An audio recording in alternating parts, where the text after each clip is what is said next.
Okay. I call the regular meeting for the Milliken Board of Trustees for December 20th, 2021 to order. Please rise for the Pledge of Allegiance. I pledge allegiance to the flag of the United States of America and to the republic for which it stands, one nation under God, indivisible, with liberty and justice for all.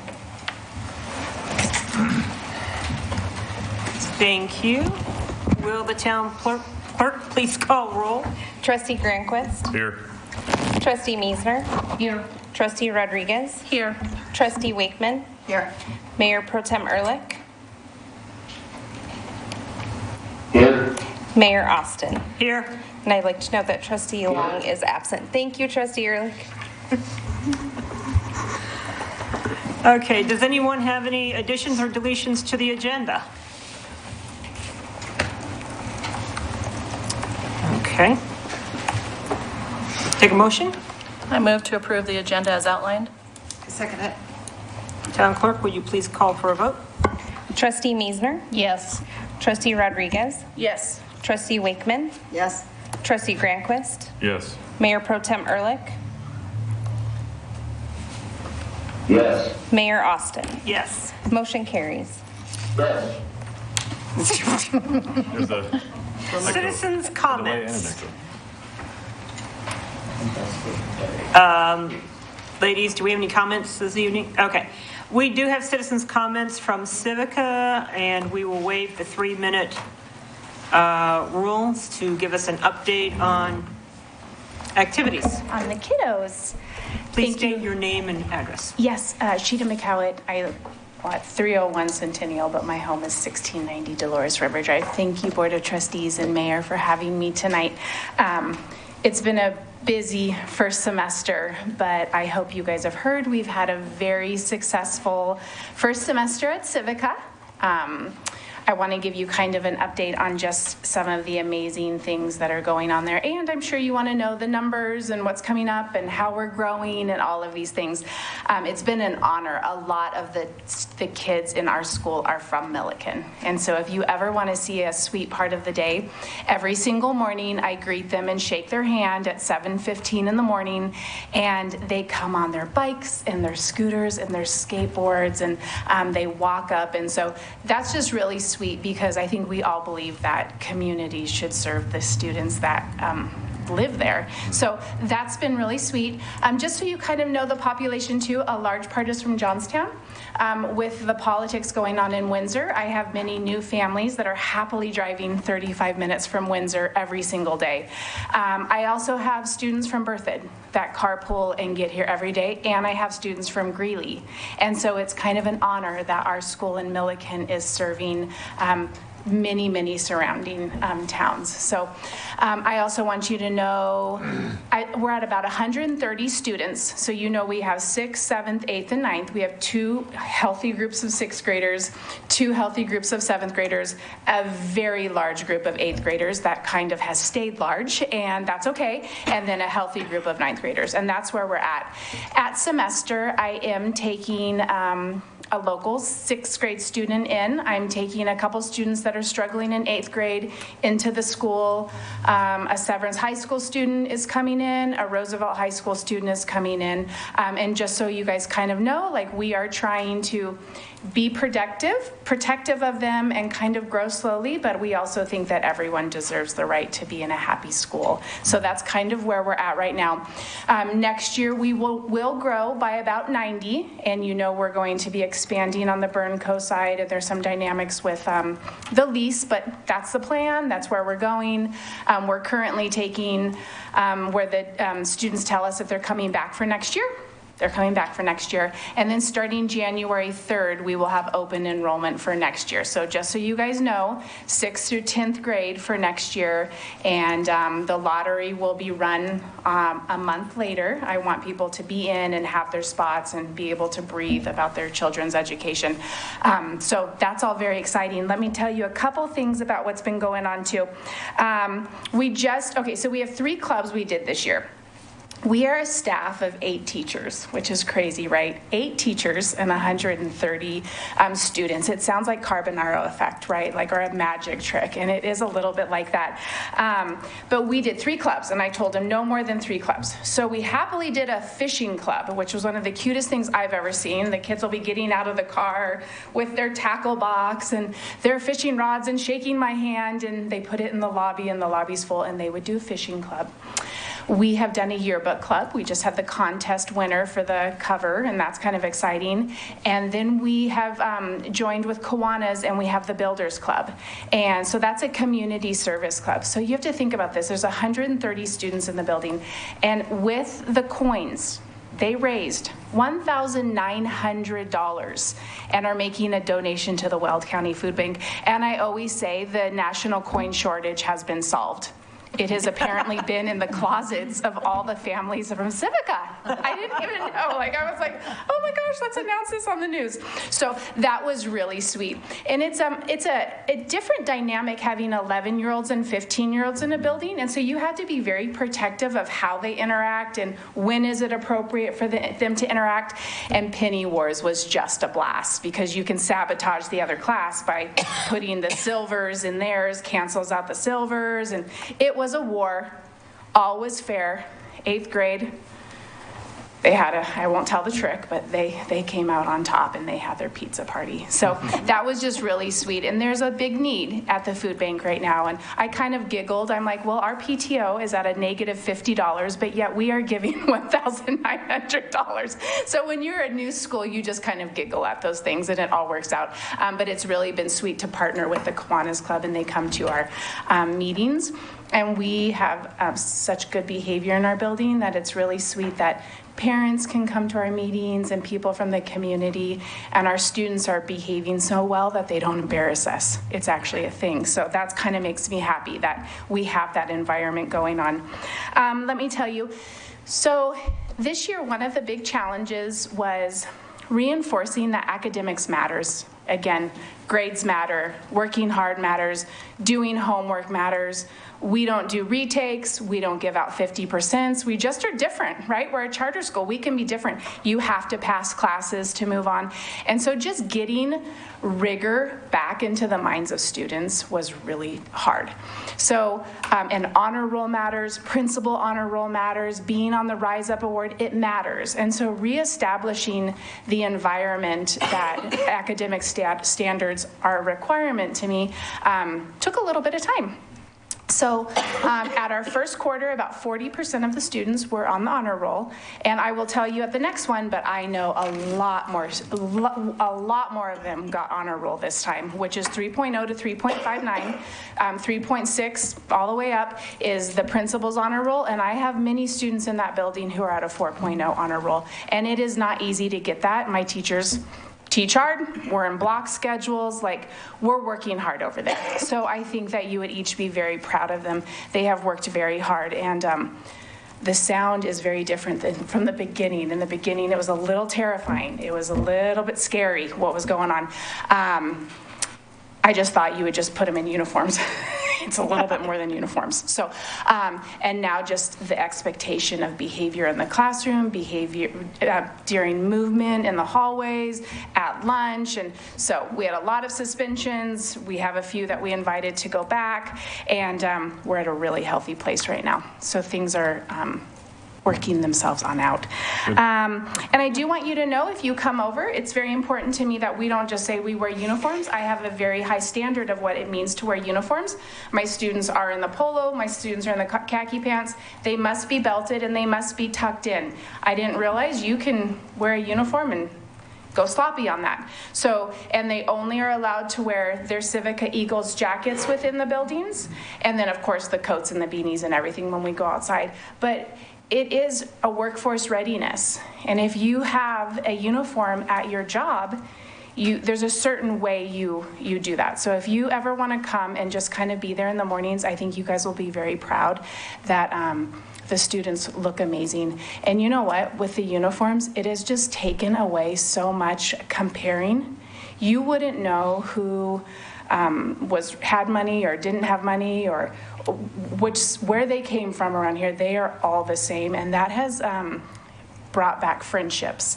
One of the sweetest things that I've noticed about this year, being in person for the 16 weeks, we haven't had to quarantine and all of that unless the parents chose, we brought back best friends, and best friends matters, and sleepovers matter, and friendship and kindness matters. And so that made my heart happy when I started to see that. I was like, oh, I bet we forgot that went away with COVID. So that's been really sweet. I also want to thank you guys. You guys, I don't know if you know you did this, but you made a donation of mini uniform pants for the students there. And now that I'm knowing my population, that really meant a lot. It really has helped me to be able to have a high standard of expectation, but also to be able to give the students pants if they need it, or uniforms or jackets. So I appreciate that you guys did that for our students, because if I'm going to hold them to a high standard, I also have to be able to provide for them if there's a need. So I appreciate that. Did you guys know that? Well, I appreciate it. Yeah, just for clarification, the donation came from the Milliken Events Committee. Oh, okay. Because you guys did take over and help us out at Beef and Bean Day, and we like to reciprocate that. That was really sweet. Thank you. Well, we appreciate that. We are catering in those lunches like we've been doing. We feed about 85 students a day lunch and about 25 students a day breakfast. So that's really sweet that we're able to fill those tummies up too. We did testing at the beginning of the year in iReady for reading and math and writing, and our application was true. There's a lot of needs, and so with that said, we've been doing, they have English language arts, and they have an iReady reading class, and they have intervention for math, and so I'm really starting to see those scores.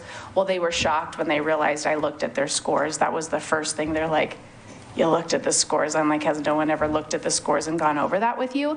So not only do their teachers go over that, I go over their scores. I spend a lot of time with them talking about calculating GPAs, what courses are required, and I think it's really important when they see that someone is noticing. They know I know their grades too, just because it's important. We're doing this as a team, so that's been really fun. So I'll give you those scores once I can have the other baseline. We've been exploring them to the Paxton Patterson Career Explorations, which has been really neat. We've had an engineer come in and talk to them, an electrician come in and talk to them. We had the EMTs and the fire coming in. And so we're just kind of spurring them on to like dream big. I always say that, reach for the moon, because if you miss, you'll hit the stars. And so I'm always telling them that, get on the honor roll, dream big, have all these ambitions. And so that's just kind of the culture there. And with that, behaviors are better because you're all working really hard together. So that's been really sweet. And then, like I said, the open enrollment starts on January 3rd. So if you want to just be able to tell that to your community, the word is definitely getting around. I think I'm going to be holding on enrollment after I take this batch of students and just try to breathe and grow healthy. Yes. I was going to ask, how do you generally advertise for open enrollment? So we do social media, mailers. I'll start doing posts where I have, right now, parents are calling every day.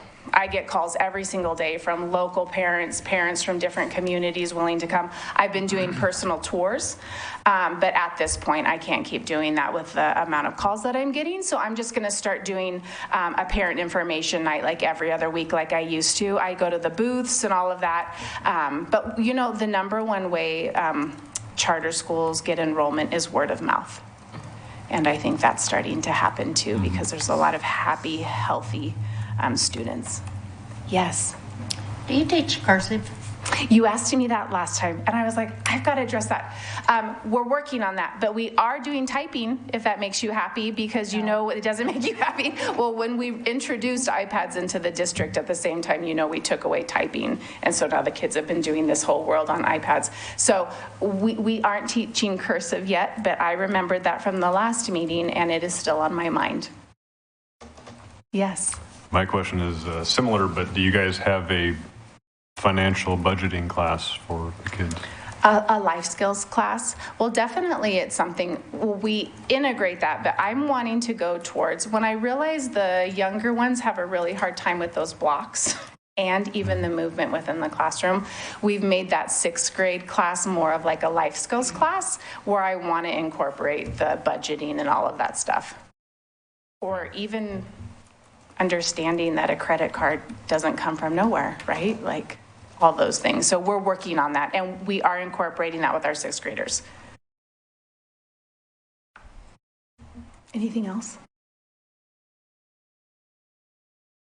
Just, I've recognized the deficiency of just the basic balance book, checkbook balancing and things like that. They don't use checks, and so they Right. just get the statement and don't think about 100%. budget sets, and from that, especially from that age group, and then they get themselves into a position that now they're 20 years old, and now they, for the first time, are being confronted with accountability.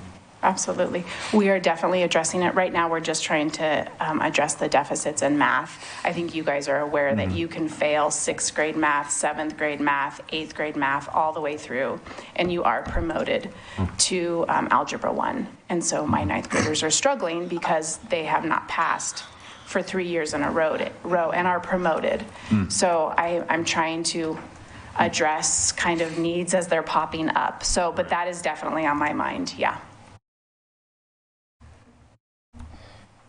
Well, thank you for giving me extra time. Merry Christmas to all of you. Thank you very much. Merry Christmas, Dear, thank you. will you move your, you're Amanda. Amanda. I am not a cat. Thank you very much, Mrs. McCallum. All right.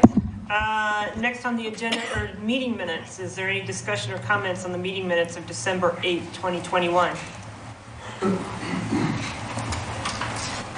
Hearing none, I'll take a motion. I move to approve December 8th, 2021 minutes. Second. Town clerk, please call for a vote. Trustee Meisner? Yes. Trustee Rodriguez? Yes. Trustee Wakeman? Yes. Trustee Granquist? Yes. Mayor Pro Tem Ehrlich? Yes. Mayor Austin? Yes. Yes. Motion carries. I was waiting for the second one. I was just waiting for the second one. Okay. Are there any questions on the paid list of bills? We are quiet tonight. All right, moving on now, we've got the town administrator's report. Administrator Powell. Yes, thank you, Mayor and trustees. Sorry, I'll try to make this brief because I can't talk very long. My cold is gathering steam here. I just wanted to update you on the broadband issue. So the 4 towns met with Allo Communications last Thursday. All 4 of the towns' representatives were extremely impressed with this company. Tim Scott, who is our owner's rep, will be putting together a summary regarding all 3 companies that we have interviewed. So we interviewed Highline prior to this, and also Loveland Pulse. We will then distribute the summary to all of you, and we're hoping to have a decision made by the first quarter of 2022 and hopefully get underway. So it's pretty exciting. Yeah, it's really exciting. The Cherry Street storm water design and reconstruction, I submitted for an administrative grant from the Department of Local Affairs. I received acknowledgement today that we did receive that grant. So I'll be working with them as well as our engineers in order to get this underway. The streets and parks crews have been busy working on crack sealing and doing various other projects that they haven't been able to get to. The weather's been nice to do this with, so we'll keep doing it until the snow flies.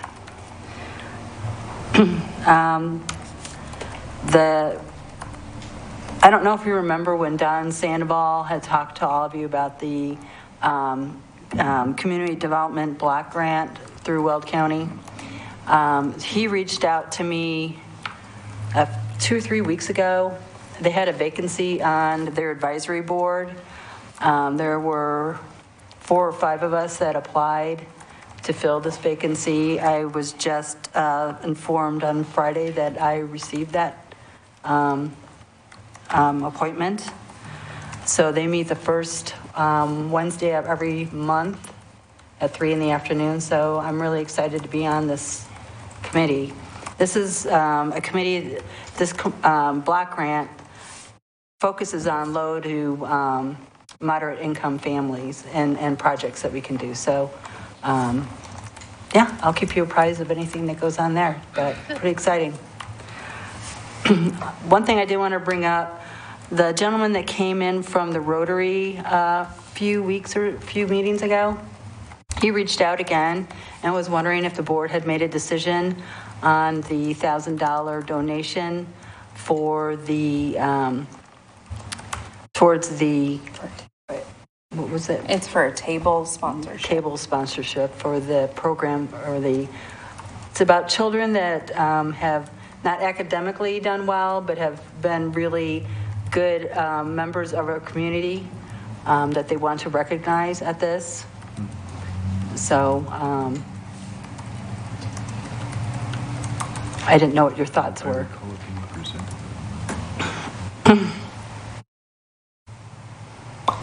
I don't think we've discussed and made a decision. Do we need a resolution before us? Because we have to for take this- a vote on how to spend the Probably money, would want right? to draft one. Yeah, we'd probably do a And memo. resolution. But I didn't know what your thoughts were on that. If you're interested in doing this, or we do a resolution, we certainly can, and then you can just vote on that. I think we should do a resolution. Okay, I will let them know. So everybody can discuss it, Yeah. have their voice heard as board members. Sure. When is this again?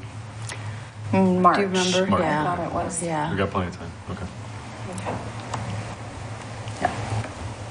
Alrighty, so we'll work on that. To be honest with you, I forgot about it, and he reached out to me by email, and was wondering where we were at on that. So we'll get to work on the resolution. Okay. That's it. Great way to More end the talk. year. Thank you very much. Welcome. All right, we have nothing on the consent agenda. First item on the action agenda is a public hearing for Resolution 21-19, a resolution updating the fees on the town fee schedule. Wade Nickerson, Finance Director. Please proceed. Good evening, Mayor and trustees. The purpose of this public hearing is to adjust some of the fees in the fee schedule. These are going to be the utility fees, which are water, sewer, stormwater, and then some land use fees, specifically the hourly rate for pre-application meetings, and then some building permit plan fees, specifically in this instance, the resubmittals of plans. We're getting a huge influx of those. So that's what we're requesting to be adjusted. These fees are being proposed to be increased because our costs are continuing to increase. And we recommend approval for this, and I can take any questions. Okay, questions from the board, starting with Trustee Meisner, I have no questions.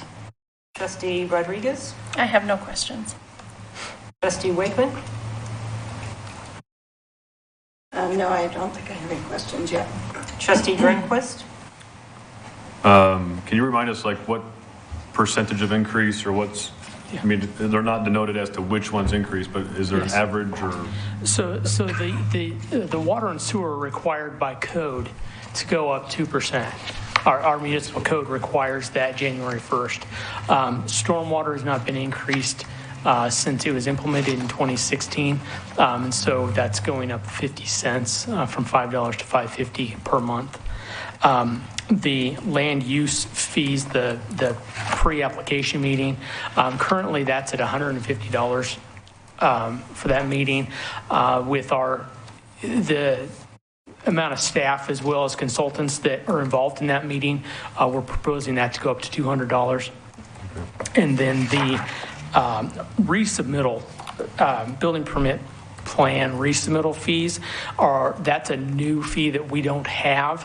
We're one of just a few towns around that don't have that, and that will be a $50 fee. And that's when, I'm sure you all understand, but what we're getting is we're getting a lot of, they submit plans, we review them, our engineers, everybody reviews it, and then nothing happens. So now they come back and change it, and we have to do it all again. And there's staff time and consultant time and all of that. So we're trying to recover some of those costs. Thank you. Mayor Pro Tem Ehrlich, questions? I have no questions. All right, well, the base standby charge looks minimal to me, so I don't have any questions. Any final comments? Mayor, are you going to open this for public comment? Yes. So, just a second. I'm going to go to the board has discussed, and now it is 6:57. Opening the public hearing for public comment. We have 2 seconds. Nobody on the line? None? No comment? It's still 6:57 and I'm closing the public hearing. 58. Oh, it just clicked up. 6:58, I'm closing the public hearing. All right, I'll take a motion on the matter.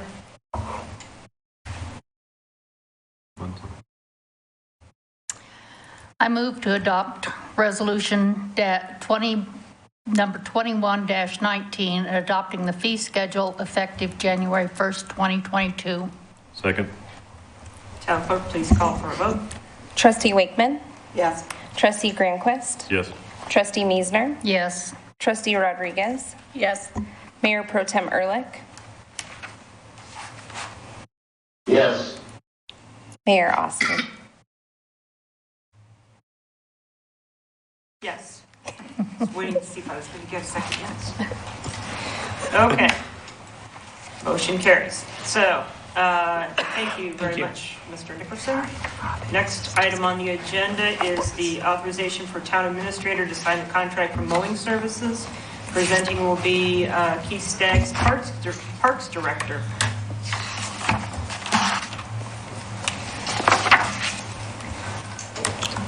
Hello, Mayor, trustees. We recently sent out an RFP for mowing services. We got 8 or 9 bids. One of the lower bids was L&M Enterprises. Our hopes is to get authorization for the town administrator to sign a contract to engage in mowing and weed eating services for the town of Milliken's open space and right-of-way in certain park areas with L&M Enterprises.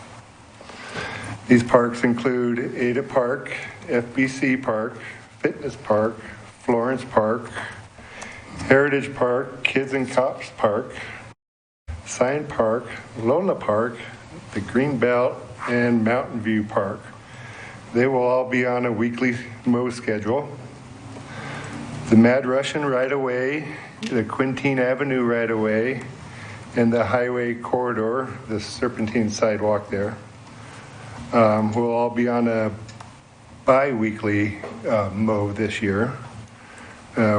These will get, the Highway 60 corridor will receive an extra mow, one more than we had in the past. When we mow it every month, it gets a little shaggy, so if we do it bi-weekly, it'll be a little nicer. The town has utilized L&M Enterprises for a number of years, and we've been extremely satisfied with them. For 2022 budget, the town budgeted $94,875,000 for weed spraying / fertilization, tree trimming / spraying, and mowing services. Due to the variables in the weather, the need for mowing over the standard maintenance could increase, and in turn, if we have a dry year, the amount of mowing could decrease. The anticipated amount for mowing is $35,000 This service will be paid on a monthly basis and basis from submitted invoices. Staff will keep an eye on the monthly billing to ensure we are staying within our means. Staff recommends that the board authorizes the town administrator to sign a contract for the mowing services and select L&M Enterprises. Question? Okay, questions from the board? Did that make sense anyway? Oh, it made sense. I'm just looking at these bids and I'm trying to swallow the $200,000 bid here. Isn't that crazy? That I'm so grateful you did not try to propose to us that we went with. Trustee Grenquist, questions? Yeah, so first off, L&M says on the on-call price is per park, so are they charging a flat fee per mow? Is that what I'm understanding? The on-call price is if we call them in to do extra mowing. Okay, so when I see Mad Russian, 1.5 acres, I see 1950. Is that per month? Is that for the whole season? Is that per mow? That is per season. For the whole season, regardless of how many mows? Yes. So they're betting on a dry year. Well, actually, I think on the right-of-way and open spaces, they anticipate 16 of those per season, Okay. where the others the parks receive 26, and this is within the mowing season. So that's within their quote? So the number that they're proposing for, let's say, number 4, Ada Park, that number is based on an expectation of 16 mows? From what you're saying? Ada Park would be 26 mows. 26 mows. Oh, I'm Parks sorry. would get And then 26. ROWs are, okay. Right. But, so for instance, on JPL Cares next to them, it says 65 per hour. Does that mean that they're not quoting a flat amount, they're just however long it takes their guy to mow it? Right. Okay, so that's where the variable, we don't know how much it's actually going to cost us. Well, you could There's take, an approximated amount. right, I mean, you can honestly take one or the other and take one and divide it by 16, or take the other and Okay. divide it by 26. Okay. And that would give you an approximate, depends on what park. Right, right. And for how long it takes But them. L&M is just, it's a flat fee and they're Right, either going to make money or. depending on that park, right. Okay. That's my only question. Trustee Is Wakeman. that okay? I don't have any questions. Trustee Rodriguez. I don't have any questions. Trustee Meisner. No, I think it's pretty clear. And Mayor Pro Tem Ehrlich.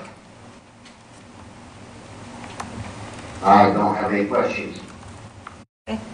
Neither do I. So at this point, if there's no further questions, I'll take a motion.